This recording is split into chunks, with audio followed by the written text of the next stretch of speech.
스테바네라는 이 이름은 면류관이라는 뜻을 가지고 있다고 합니다. 이는 가시관을 쓴 자만이 받아 누리는 그런 영광의 관처럼 스테반은 최초에 기록되어 있는 기독교 순교자로 기록하고 있습니다. 교회에 원래 구제 사업을 감독하기 위해서 사도들이 제안해서 그 회중들이 뽑은 7 집사 중에 한 사람이었죠. 그리고 스테반은 아마 이름도 헬라식 이름이고 헬라 언어를 하고 있는 외국에서 그 디아스포라로 있다가 유대인으로 넘어온 사람 중에 한 사람으로 보여집니다. 그러면서 그는 그 믿음이 그 충만하다. 그래서 성령이 충만하고 지혜와 권능이 충만한 사람으로 성서는 그렇게 표현하면서 심지어는 구제 활동뿐만 아니라 기사와 표적까지도 행하였다라고 기록을 하고 있는 것을 봅니다. 특별히 이 스테반의 모습 속에서 보면은 먼저 구제한 일로 시작을 했는데 나중에는 그 상당히 무게 있는 교계에 기독교사의 무게 있는 위치의 사람으로 되고 있는 것은 특별히 오늘 주목해야 할 우리 초점이 아닌가 생각을 해봅니다. 말하자면 이 외국인과 같은 헬라 출신의 유대인 중에서 헬라 사람들의 과부들의 불평을 잠재우기 위해서 구제, 분배의 원활함을 해결하기 위해서 뽑은 7 집사 중에 스테반을 통해서 하나님께서 지역 교회를 넘어서서 세계 교회화하는 일에 하나의 기초를 이루는 지도자로 사용하신 것은 특이한 일이 아닐 수가 없습니다. 그러면서 배경을 보면 여기에 특별히 이 자유인들의 이렇게 얘기했는데 원래는 리버티아 회당에 이렇게 되어 있습니다. 그 말은 리버티란 말은 잘 아는 대로 자유라는 어원을 가지고 있는 헬라어인데요. 자유민들이라 그러면 거기에 구체적으로 어디 출신이라는 게 거기에 다 나오고 있죠. 구레네인, 알렉산드레인, 길리기아와 아시아에서 온 유대인 이렇게 그룹이 형성되어 있는 회당이다. 그러면 여러분의 이해를 돕기 위해서 지난번 5장에서 공회에서의 베드로와 요한이 당했던 그런 첫 번 박해하는 현장의 공회는 시나고그라 그래서 The Great Synagogue라 그래서 70명으로 구성되어 있는 유대인 사회의 최고의 종교 기관이고 또 그 당시는 정부가 없던 로마의 섭정 시대이기 때문에 최고의 권력 그 정치적인 집단이기도 한 거기서 베드로와 요한이 청문회를 했던 것이 그 당시 사건입니다. 그런데 이 예루살렘에는 그 에스겔서나 다니엘서 이후에 70년의 디아스포라들 밖으로 나가 있던 북이스라엘 출신들과 남유다인 출신들이 세계에 흩어져 있다가 귀환하기 시작을 하면서 예수님이 탄생하시는 이 오늘 이후에 되어지는 모든 일들과는 예루살렘 안에 회당들이 여기저기 많이 있었는데 일설에 의하면 한 480여 개의 회당들이 있었다. 그렇게 얘기를 합니다. 오늘 여기 기록에 의하면은 헬라파 유대인들이 모이는 회당이 따로 있었던 것을 보게 되죠. 그래서 사실상 사도들과 초대교회의 지도자들이 전도자들이 주로 활동한 것이 이 솔로몬 행각이라든지 성전 앞이라든지 이렇게 해서 교회당이 없었던 시절이기 때문에 각 가정에서도 하는데 전도 대상이 주로 유대인이다 보니까 자연히 뭐예요? 이 사도들과 지도자들이 어디 가서 전도했을까요? 정기적으로 모이는 회당이라는 건데 한 400여 군데가 있으니까 거기에 각기 흩어져서 하는데 스데반은 아마 오늘 이 자유민이 모이는 자기 동료의 문화권에 있는 사람들이 모이는 곳에 자연히 찾아가서 이제 복음을 전하고 있다가 오늘 여기서 즉결 심판을 받게 되는 그런 소용돌이를 맞게 되는 것이죠.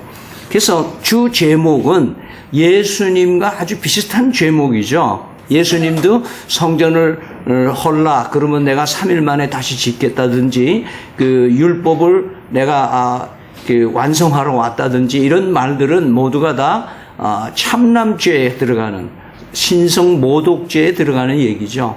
오늘도 이 회당의 지도자들이 강력하게 제기하는 음모론이 뭐냐 하면은 이 스데반이 모세의 율법을 변개시키려고 하고 있고 성전을 모독한다라고 생각을 했던 것이고 그 죄를 몰아붙이고 그들이 거짓 증인을 세워가지고 이 스데반을 현장에서 즉결하는 뒤에 이제 다음 장에 보면은 돌로 맞아서 순교하는 스데반의 모습이 나오는데요. 이렇게 오늘 코너에 몰리는 스데반의 모습이 오늘 이 말씀의 스토리입니다. 그러면서 하나님께서 오늘 이 대목을 이 시대에 살아가는 우리들이 읽고 또 우리들이 이 말씀 속에서 뭘 말씀하시는 뭘 얻을 수 있고 하나님이 우리에게 무슨 말씀하시는가 하는 것을 한번 생각해 보면 첫 번째로는 작은 일에 충성하는 자들을 하나님이 크게 쓰시는 하나님이시라는 걸 우리에게 말씀하고 있는 것이죠. 여러분이 잘 아는 마태복음 25장에 보면은 5달란트 비유가 나오죠. 한 부자가 자기 종들에게 5달란트, 2달란트, 1달란트를 각기 나눠주고 멀리 갔다가 상당한 시간 후에 옵니다. 오는데 이 종들이 각자 자기가 주인의 의도에 따라서 맡은 걸 가지고 열심히 해서 5달란트 받은 사람은 5달란트를 더 100% 이익을 냈고 2달란트 받은 사람은 또 열심히 일해서 2달란트 100%의 이익을 냈고 그리고 1달란트 받은 사람은 상당히 주인의 의도를 오해를 해서 1달란트 땅에 숨겨놨다가 그 다음에 다시 1달란트밖에 그대로 가지고 나오는 그런 스토리가 나옵니다. 여기서 하나님께서는 그 사람의 능력에 맞게끔 달란트를 주신다. 각자에게 다르게 역사하신다라고 하는 것을 먼저 우리는 보게 됩니다. 지난번에 말씀드렸지만은 스데반과의 7 집사의 직분이 구제하는 일이고 사도들은 말씀 증하는 일이니까 사도들은 상당히 고위직이고 이 구제하는 이 사람들은 하위직이라는 개념이 아니라는 것을 말씀을 드렸습니다. 이것이 오늘 현재 교회도 상당히 이런 오해를 있습니다. 목사는 상당히 높으신 분이고 우리는 많은 사람들에게 원래 성경에 없는 단어가 우리는 평신도입니다. 어떤 사람은 병신도입니다. 뭐 그렇게들 얘기를 하는데 사실은 그런 계급이 교회에는 존재하지 않습니다. 왜냐하면 5달란트, 2달란트, 1달란트 다양하게 그 사람의 능력에 맞게 줬기 때문에요. 만약에 5달란트를 똑같이 주고 그리고 그들에게 이익 배당을 할 때 50% 이익을 내라 이렇게 목표치를 정해주고 갔다 와서 결산을 하신 하나님이면 1달란트 받은 사람이 불평을 할 수가 있는 거예요. 왜 나는 저 사람들보다 작게 주고 나한테 많은 이익을 요구하느냐 이렇게 얘기를 할 수는 있을 거예요. 그러나 하나님에게 절대 불평할 수 없도록 하나님은 다양하게 각자에 맞게 내가 잠시 오해해서 나는 5달란트 받을 자격이 있는데 왜 1달란트밖에 안 주느냐 이것은 하나님의 의도하심을 제대로 읽지 못하는 거죠. 그럼 이 사람들이 왜 종이 5달란트, 2달란트 받은 사람이 그렇게 뼈 빠지게 일을 해서 100%의 이익을 남겼을까? 한번 생각해 보세요. 그 이득을 남겨봐야 그게 종에 자기 것 되겠까요? 자기 통장에 들어갈까요? 안 들어가요. 주인이지. 내 삶의 주인이 주인 거니까 내 소유도 모두 주인 거 아니에요. 그런데도 불구하고 열심히 일했다. 그건 뭐냐면 이 주인은 악한 주인에게 팔려갔던 그 종을, 그 종의 몸값을 악한 주인에게 다 지불하고 그 종을 사다가 선한 종 자기 집에다가 데려다 놨단 말이에요. 그러니까 이 종의 생각은 뭐냐면 나를 위해서 목숨까지 아껴주지 않으신 그 주인을 위해서 뭐예요? 충성할 수밖에 없잖아요. 나를 위해서 아낌없이 자기 아들, 독생자를 내 대신 몸값을 지불하고 우리 이 선한 집 주인이 내가 한 권속으로 나를 불러주셨다. 그러니까 충성하는 거예요. 그러니까 때 빠지게 하면서도 칭찬을 해봐야 뭐예요? 아이고, 제가 할 일을 한 것 뿐입니다. 라는 고백을 할 수밖에 없는 거죠. 자, 오늘 이 말씀은 뭐냐? 2달란트, 5달란트 받은 사람에게 주인이 한 얘기가 있어요. 그 주인이 이르되 잘하였도다 착하고 충성된 종아, 네가 적은 일에 충성하였으면 내가 많은 것으로 내게 맡기리니 내 주인의 즐거움에 참여할지어다. 이렇게 얘기해요. 작은 일에 충성했기 때문에 내가 더 큰 것으로 너에게 하겠다. 악한 한 달란트 가진 사람에게는 악하고 게으른 종아 이렇게 책망을 하면서 그 뒤에 이런 말씀을 덧댔습니다. 28절에 보면 그에게 그 한 달란트를 빼앗아 10달란트 가진 자에게 주라. 무릇 있는 자는 받아 풍족하게 되고 없는 자는 있는 것까지 빼앗기리라. 그렇게 얘기를 하는 거예요. 그 말씀은 무슨 뜻이냐면 작은 일에 충성을 해야지 작은 거 가지고 시시하다. 내가 지금 큰일을 할 사람이 시시하게 이런 걸 내가 해야 될 사람인가? 내가 지금 어떤 사람인데 내가 밖에 사회에 나가면 이런 사람인데 내가 교회에서 말이지 구질스럽게 이런 것까지 나보고 하라 그러냐? 이런 것이 아니라는 거예요. 하나님은 하나님이 원하시는 대로 우리를 섭리하시는 것을 믿는 자녀들의 삶은 우리에게 시시한 일, 굳은 일, 별거 아닌 일도 기쁘게 맡아서 하는 사람에게 더 큰 일들로 점차적으로 쓰신다는 거예요. 스데반은 굳이 하는 일에 쓰임 받도록 선택된 사람이지만은 그 일을 귀하게 여기고 잘 감당했다고 하는 것 때문에 점차적으로 지금 이 스데반이 대단한 일을 해 나가도록 하나님이 그 앞길을 인도하고 계시는 것을 오늘 본문을 통해서 묵상하는 겁니다. 여러분, 작은 일에 충성하시기 바랍니다. 우리가 어떤 유혹이 있냐면 작은 거는 시시해서 안 하려고 그러고 큰 거는 나한테 버거워서 안 하려고 그러고 결국 일생 동안 아무것도 안 하고 사는 사람들이 있어요. 다음으로 오늘 본문에서 우리에게 주시는 은혜의 말씀은 뭐냐 하면 고난 뒤에는 반드시 영광이 있다라고 얘기하는 겁니다. 여러분, 소박받고 사흘 나흘이면 찾아오는 자기 딸 보고 무식한 어머니가 하는 유명한 얘기가 연탄길이라는 책에 스필에 나오는데요. 그 딸에게 어머니가 얘기해, 얘야, 넌 지금 정거장에 있는 거야. 종점이 아니야. 왜냐하면 지금 당하는 여러 가지 고난은 내 과정에 불과하다는 것을 여러분 인식하기 바랍니다. 자꾸 큰 일이 인생에 우리에게 부딪힐 때에 우리는 그 고난 뒤의 영광을 늘 바라보면서 소망 가운데 나의 삶을 하나님 앞에 늘 쳐서 복종시키는 삶이 될 때에 우리의 삶이 형통의 길이라는 것이 무슨 의미인지를 알게 되는 겁니다. 이건 형통하게 해주신다고 왜 이렇게 어려운 일이 많은 거야? 이렇게 우리는 얘기할 수 있지만 그것을 통해서 더 큰 일들을 예비하고 계시는 걸 보게 되죠. 이것은 생의 원리입니다. 예수님의 삶이 십자가를 통해서 부활의 영광과 하늘 위에 계시고 하늘 보좌 위에 계시는 예수님으로 만군의 장군이시고 만왕들의 왕이시라고 표현하는 것은 십자가를 통해서 면류관이 주어진다는 의미를 우리에게 삶의 원리를 얘기를 하시는 겁니다. 그래서 유명한 영어권의 속담에는 No cross, no crown. 십자가 없이 면류관이 없다라고 하는 이 속담들이 있는 것입니다. 성경의 모든 영웅들이 다 어려운 고난을 겪습니다. 이제 다음 주에 이 스데반의 메시지가 나오는데 스데반이 그런 얘기를 합니다. 모세가 40년 동안 자기가 뭐가 된 줄로 알고 살았다가 하나님 앞에 크게 시험에 당하고 광야에서 40년 동안 나는 아무것도 아니라고 광야 생활을 합니다. 결국 떨기나무에서 하나님 만나고 나머지 40년 동안 하나님이 뭔가 되도록 사용하신 역사를 요약해서 설교 말씀에 합니다.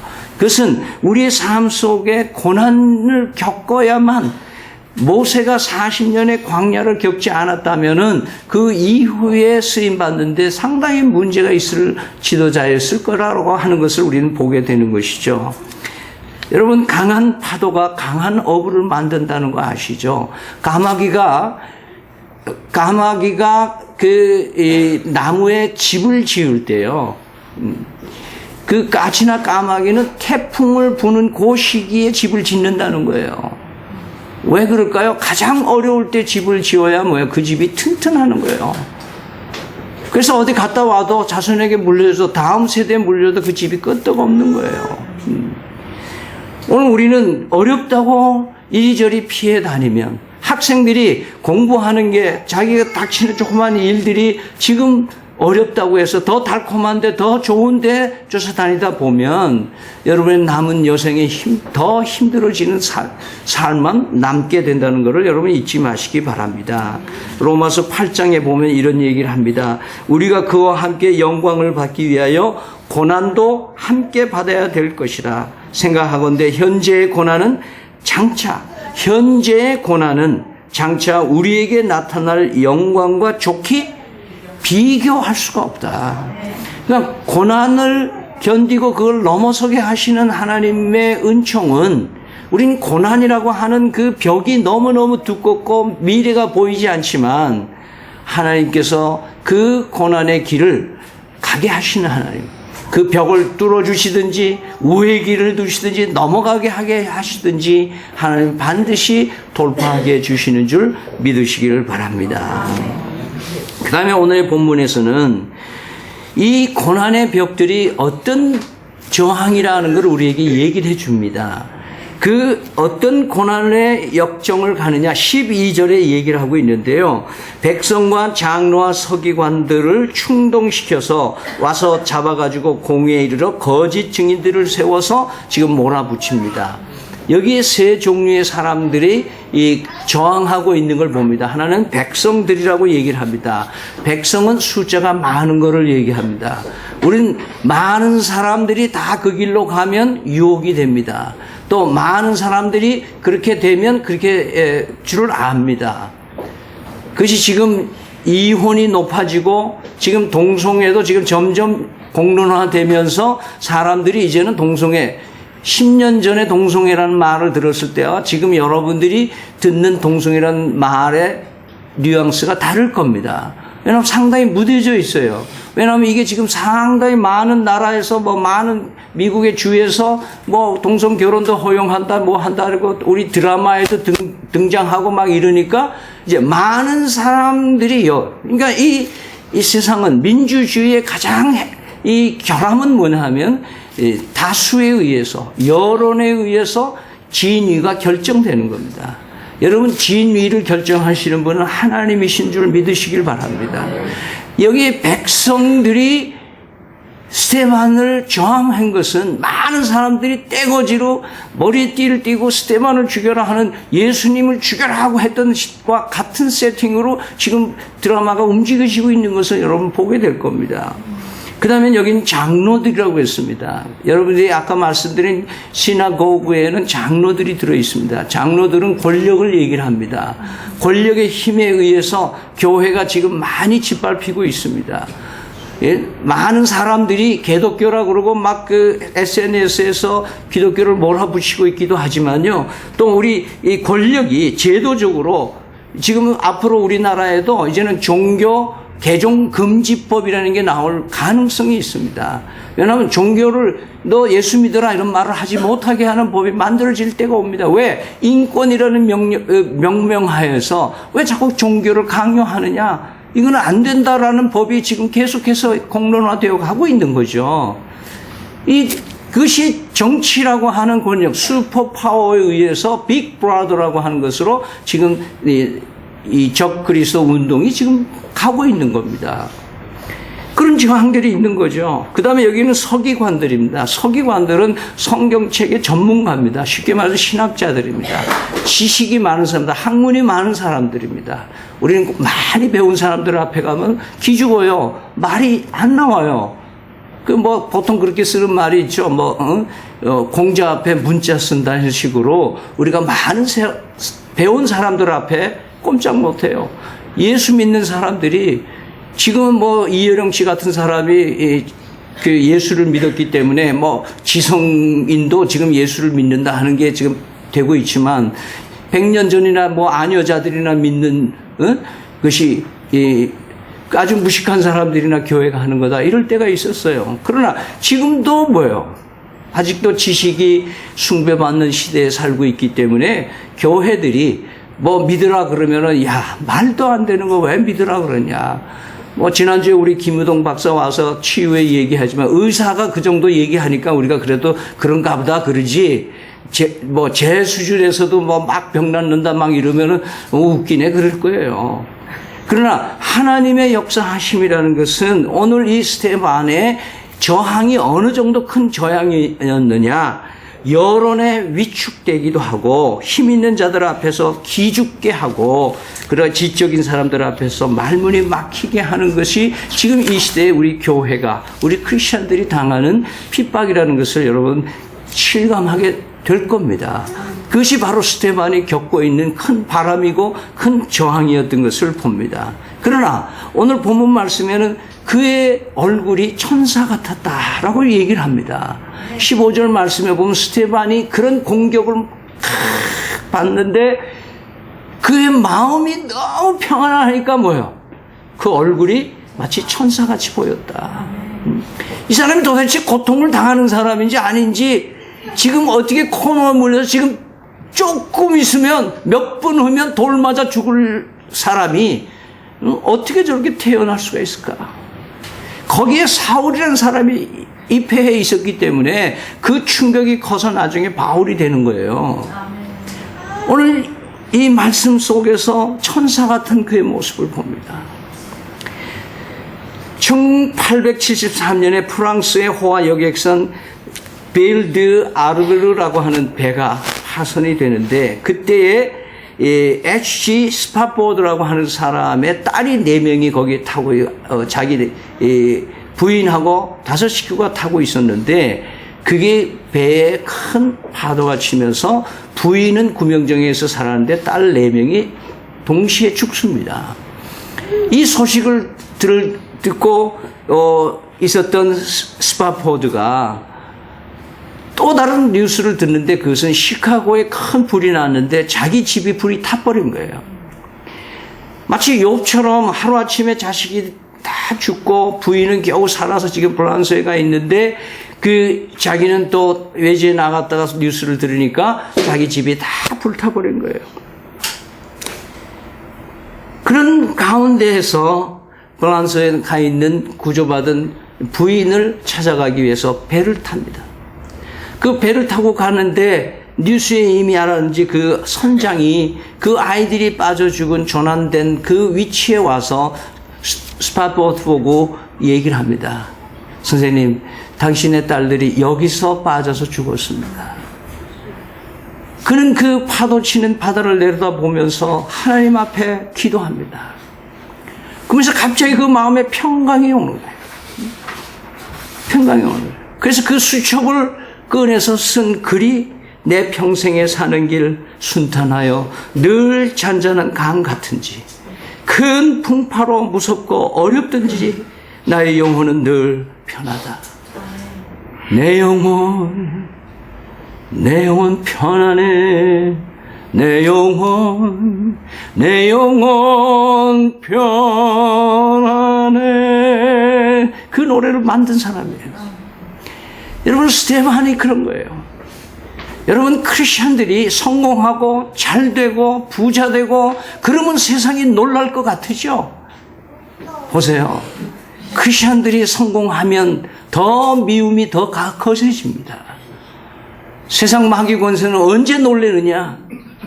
재앙을 받고 재난을 당하고 괴로움을 당하고 힘겨운 인생의 큰 바람 작은 바람을 맞고 있는 그 성도들이 편안해할 때, 하나님의 임재를 감격하고 있을 때 사탄 마귀는 겁먹는 거예요. 저거 뭐지? 저거 뭐지? 왜 저렇지? 감당이 안 되는 거예요. 못 말리는 스테반은 살아계신 하나님의 역사하심을 실감하고 있는 사람이었어요. 다음 장에 보면은 그